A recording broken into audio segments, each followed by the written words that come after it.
Hola niños y niñas, ¿cómo están? Espero que estén bien. Como esta semana no podemos tener clases, les envío esta pequeña clase sin cámara, que obviamente vean el PPT y vayan viendo las imágenes. Les recomiendo tener un cuaderno a la mano y obviamente ir tomando nota para su tarea, que al final de la clase se las explico y que lo consideren esto como un apoyo al material que está en su libro. Eso, que estén bien.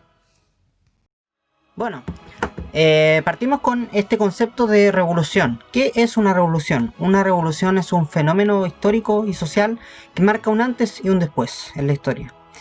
Porque cambia con todo lo establecido, cambia con todas las normas establecidas y las normas conocidas. ¿Ya? Por lo tanto, nosotros vamos a hablar de la Revolución Francesa como un antes y un después en la historia. Da fin a lo que es la edad moderna y da inicio a lo que es la edad contemporánea, es decir, el periodo actual en el que estamos. La Revolución Francesa marca un precedente de lo que van a ser los años posteriores y hasta la actualidad, cómo nos vamos a organizar y cómo obviamente la sociedad va a establecer nuevas reglas que van a definir su forma de pensar y actuar. Bueno, lo primero que necesitamos saber es que hay distintos antecedentes en esto de la Revolución Francesa que ya hemos visto y que obviamente es necesario recordar. La Ilustración, con sus ideas claves de libertad, igualdad y razón. El despotismo ilustrado, que era esta falsa imagen de los reyes que eran personajes ilustrados pero que seguían controlando el poder. El republicanismo, que es la idea de los poderes del Estado separados en ejecutivo, judicial y legislativo, pero tenemos el antecedente más importante y directo a la Revolución Francesa, que es la independencia de Estados Unidos. La independencia norteamericana va a ser el responsable directo en marcar un antecedente directo también, valga la redundancia, en que se logre esta Revolución Francesa. Bien, para ver en breve lo que es la independencia de Norteamérica, tenemos que analizar que en este proceso eh, Norteamérica era una colonia británica. ¿Eso qué implica? Que Gran Bretaña estableció colonos en el territorio norteamericano, ¿ya? Y estos colonos fundan 13 colonias, que las pueden observar en el mapa. Estas 13 colonias obviamente comienzan a autoorganizarse, a mandarse y obviamente tener una soberanía propia. Aparece una burguesía local que empieza a tener poder, que empieza a tener control sobre estas colonias y obviamente empieza a desarrollarse todo un sistema dentro de Norteamérica. Sin embargo, la corona británica empieza con diferentes abusos, impuestos altos y una prohibición de comprar y vender ciertos productos que obviamente a los colonos norteamericanos les iba a molestar y les iba a complicar su existencia. Pero el antecedente clave de por qué se independiza Estados Unidos fue que Inglaterra peleó en una guerra que se conoció como la Guerra de los 7 Años, donde Inglaterra, pese a ganar esta guerra, los colonos no reciben ningún beneficio, pese a haber mandado apoyo económico, incluso apoyo en soldados, a esta guerra, pero no reciben ningún apoyo. Entonces las colonias obviamente se iban a molestar en razón de esto, más todos los vejámenes y todos las injusticias que iban a ocurrir ya en el territorio. Es por eso que al final Estados Unidos termina independizándose, pero eso es parte de otra historia que ustedes pueden obviamente profundizar y observar con más antelación. Junto con esta clase les voy a enviar una serie de videos que pueden ver en YouTube para que obviamente les quede un poco más claro cuál fue el proceso de independencia norteamericana. Bien, pero ¿por qué la independencia de Norteamérica fue el factor más importante para la Revolución Francesa? En primer lugar, porque obviamente se crea una república independiente, es el primer modelo de república independiente, perdón, que se crea. Esto marca un nuevo modelo de Estado, es decir, marca nuevos principios para organizarse, para establecerse y para funcionar en lo que nosotros conocemos como Estado, pero también porque impulsa una república federal, que una república federal es donde cada colonia iba a tomar sus propias decisiones, pero siempre a un mandato común establecido en una constitución, ¿ya? Pero estas tres ideas obviamente determinan de por qué la independencia de Norteamérica es lo más relevante para que ocurra la Revolución Francesa. Bien, pero ¿cuáles son las causas directas? Porque hay causas directas dentro de la misma Francia que obviamente nos permiten explicar por qué se dio la Revolución Francesa. Veamos cuáles son. En primer lugar, existió una crisis agrícola que marcó una sequía y que obviamente determinó que no existieran los insumos básicos y que los precios obviamente empezaran a subir de forma dantesca, y esto obviamente empezó a afectar a la población de escasos recursos, al tercer estado sobre todo, porque no tenía acceso a alimentación. Y no tener acceso a alimentación obviamente es un problema porque genera una tasa de mortalidad mucho más alta.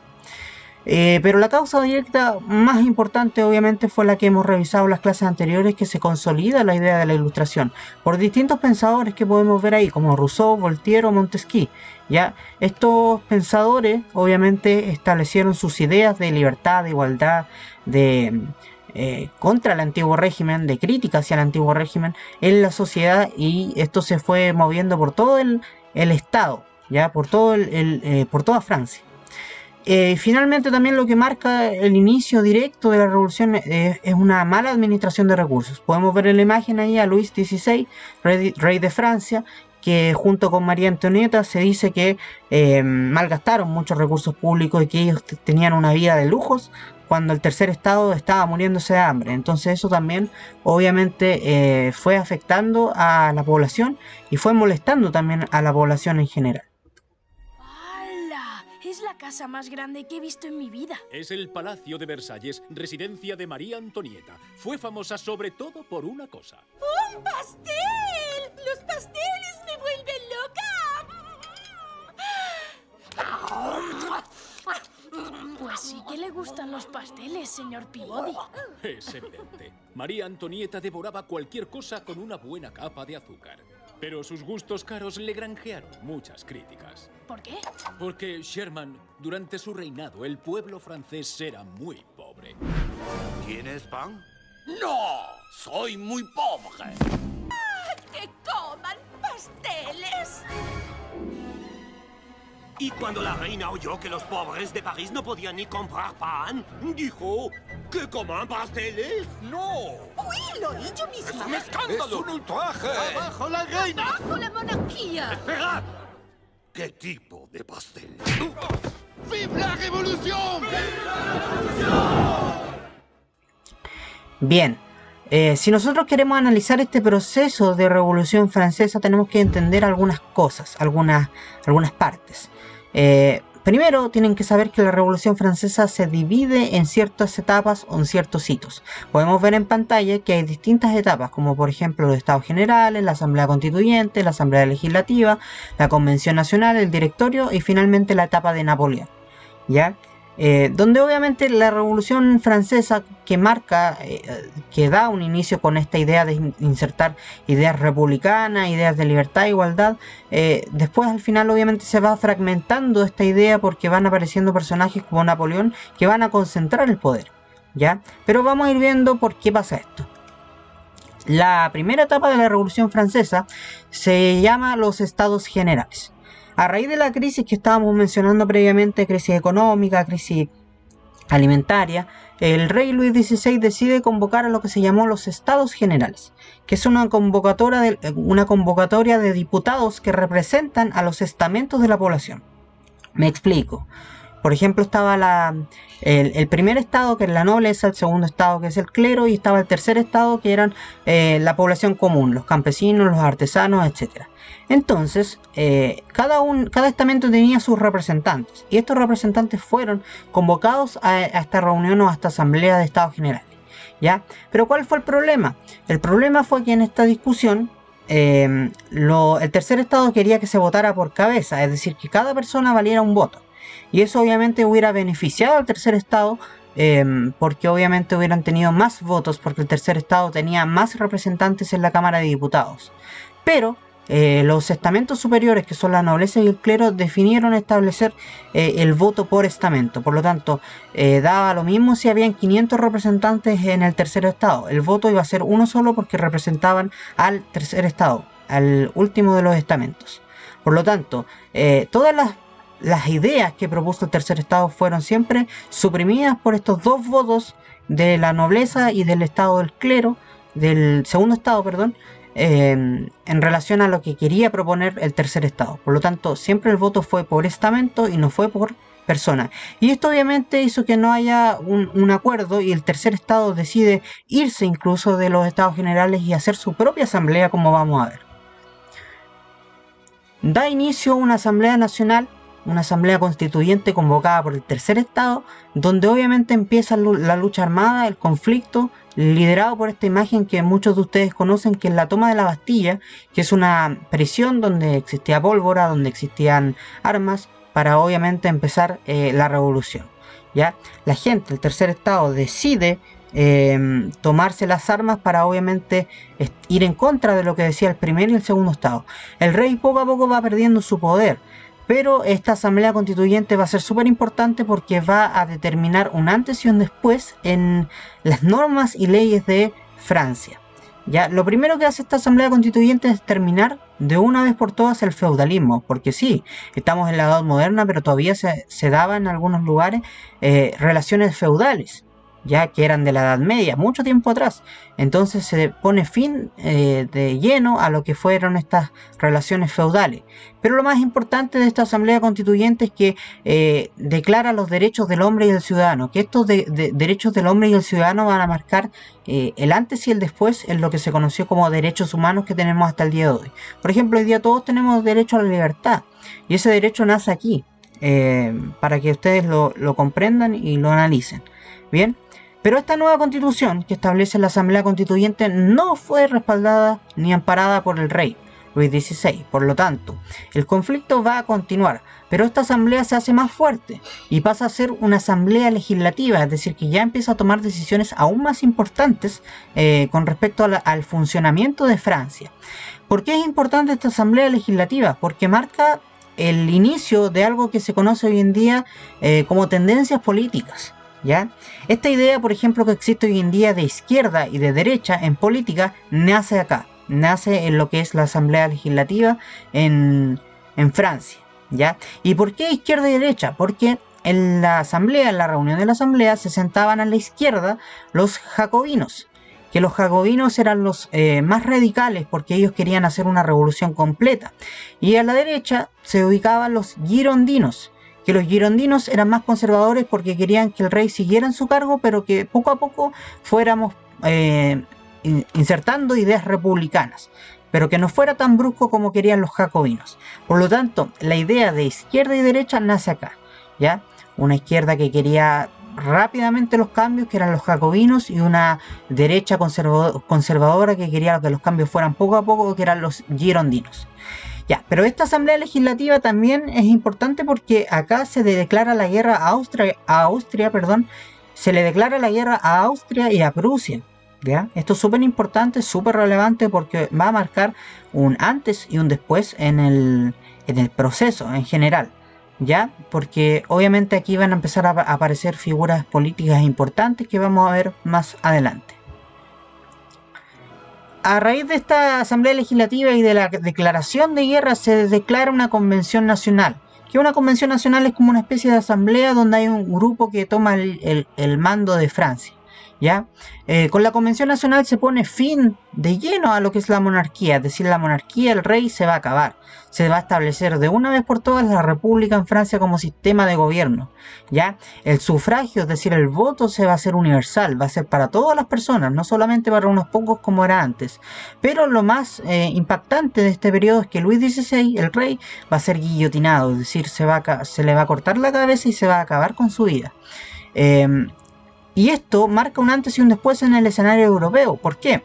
Porque las potencias de Europa miran con miedo a Francia de que esta revolución se extienda a todos sus territorios, porque los reyes de otros países no querían perder su poder. Por lo tanto, todos los reyes de otros países se unen en una coalición internacional contra Francia y le declaran también la guerra a Francia. Por lo tanto, va a empezar una lucha externa de Francia bastante compleja, donde Napoleón empieza a ganar poder peleando en territorios extranjeros, mientras en Francia se estaba organizando o reestructurando, ¿ya?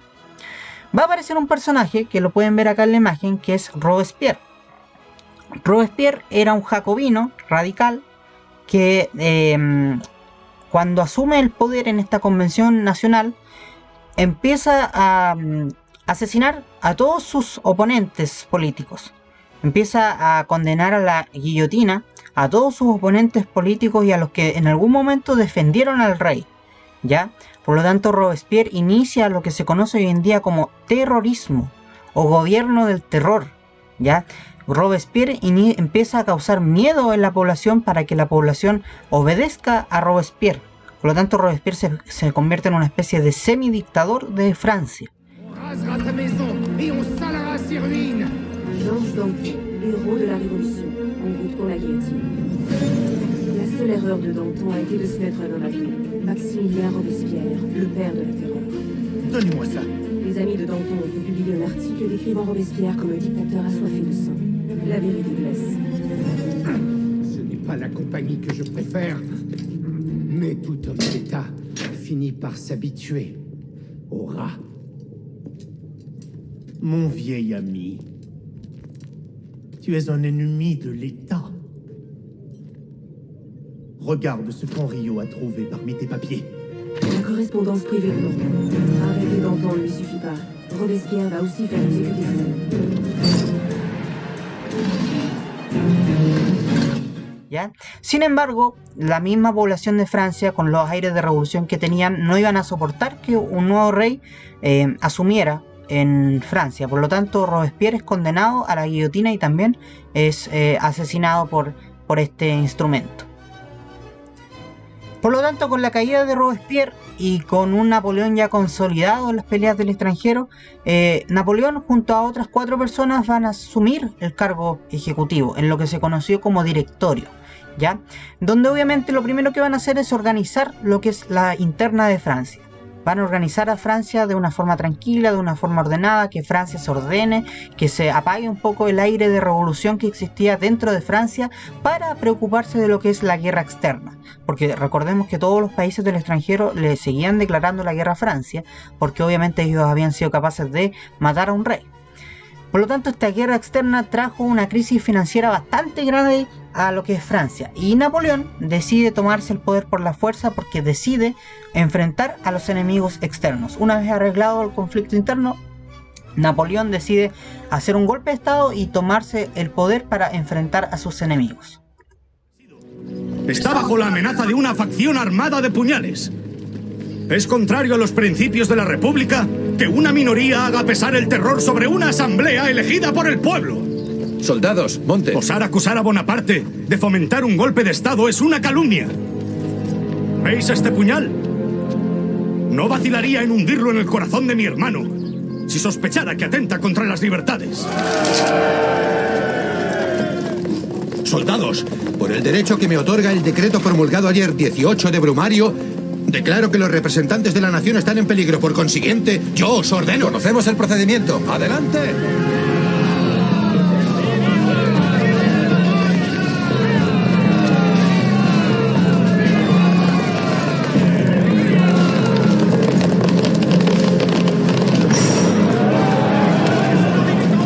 Ciudadanos representantes, os comunico que vuestra seguridad ya no está garantizada dentro de estos muros.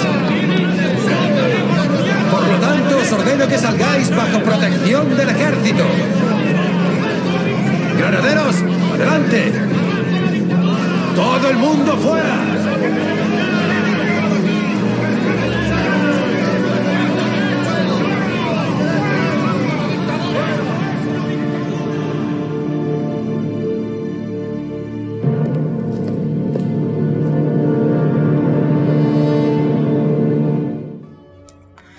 Bien, Napoleón es un personaje bastante amplio donde vamos a ver obviamente algunas partes solamente de su vida, porque obviamente estamos viendo lo que es la Revolución Francesa y cómo terminó esta revolución.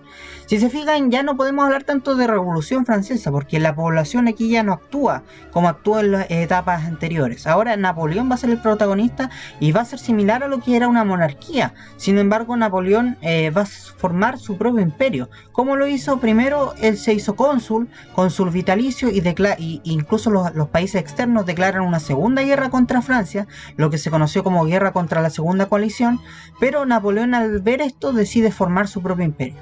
Napoleón decide asumir el mando judicial, ejecutivo y legislativo en su figura y decide obviamente él tomar las riendas de Francia para invadir, defender y proteger el territorio francés, ¿ya? Napoleón establece algo súper importante que se conoce como Código Civil, que es la base de la legislatura y la base de las leyes que tenemos hoy en día en la sociedad chilena, por ejemplo. Por eso lo puse ahí. Francia se va a convertir en la nación más importante del continente con Napoleón. Napoleón tiene un periodo de estabilidad y de triunfos políticos bastante amplia, por lo tanto Francia se va a transformar en una potencia militar. Pero obviamente, como toda potencia militar, eso fue mermándose, fue disminuyendo en el tiempo, y eso obviamente trajo mucho desgaste militar porque los conflictos militares eran constantes. Napoleón peleaba casi en todos los territorios de Europa, por lo tanto el gasto y el desgaste iba a ser demasiado amplio. Por lo tanto, las potencias que estaban en contra de Francia aprovecharon en la batalla de Leipzig para invadir Francia. Ya invaden Francia en la batalla de Leipzig, ¿ya? Y obviamente Napoleón se retira de la política cuando Francia es invadido. Pero Napoleón estaba retirado de la política, pero observa cómo estaba Francia en decadencia. Por lo tanto, como observa que Francia está en decadencia, decide retomar por 100 días el gobierno, ¿ya? Y en este retomar de Napoleón, obviamente las segundas partes nunca son tan buenas como las primeras. Por lo tanto, Napoleón no pudo tener el mismo éxito militar que tuvo anteriormente, no pudo tener el mismo apoyo que tuvo anteriormente. Por lo tanto, Napoleón finalmente en la batalla de Waterloo es exiliado y derrotado, muriendo tristemente solo en una isla alejada de Francia, ¿ya? Bueno, este es el territorio de Napoleón y del Imperio Napoleónico, para que ustedes lo observen, lo analicen y comprendan que obviamente fue bastante amplio. Cada color representa la relación de ese territorio con respecto Cada color representa la relación de ese territorio con respecto al Imperio Napoleónico. En rojo podemos ver que Francia y los territorios que pasaron a ser directamente dominados por ellos mismos. Pero en naranjo podemos ver los países satélites, que eran los países satélites. En varios de ellos Napoleón instauró gobiernos que lo obedecían.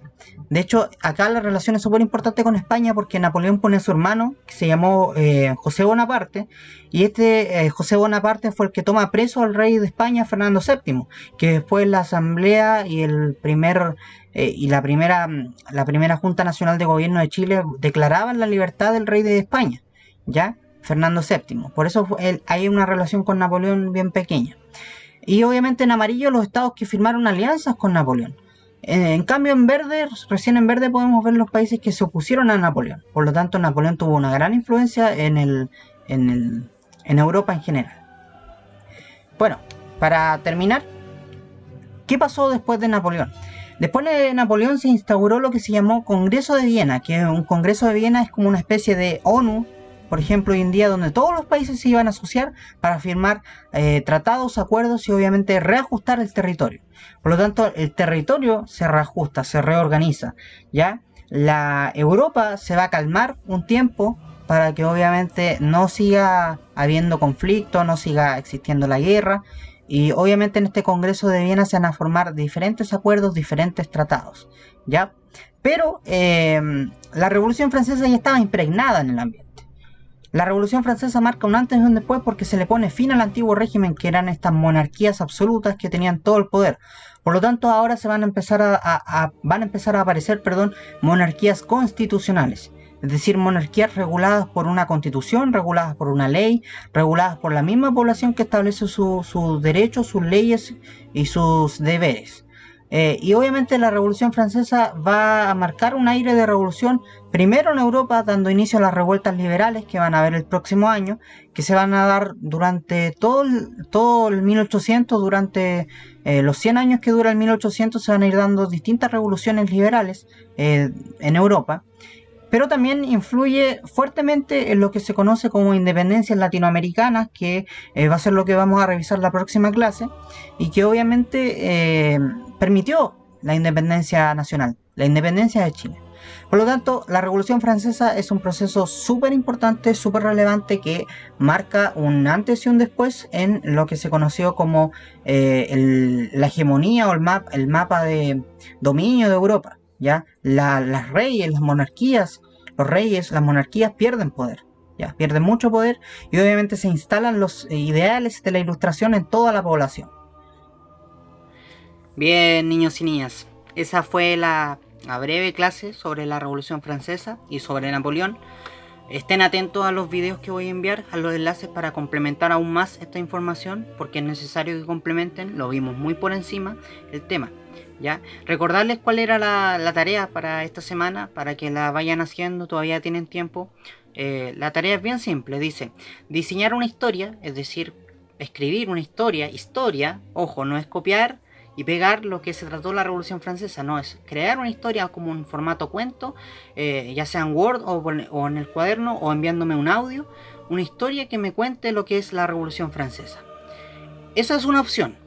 La segunda opción es hacer un cómic, es decir, contarme una historia en formato cómic, con lo que usted estime conveniente, con la duración que usted estime conveniente, que nos explique este proceso de Revolución Francesa, en qué consistió, ¿ya? Y la tercera opción es hacer un sketchnote, que en ocasiones anteriores lo hicieron, que es un resumen gráfico de ideas contándome qué es la Revolución Francesa. Es decir, tienen tres opciones para explicarme lo que entendieron, lo que aprendieron de este proceso de Revolución Francesa, ¿ya? Bueno, niños y niñas, espero que estén muy bien. Nos estamos viendo la próxima semana. Un abrazo para todos y todas.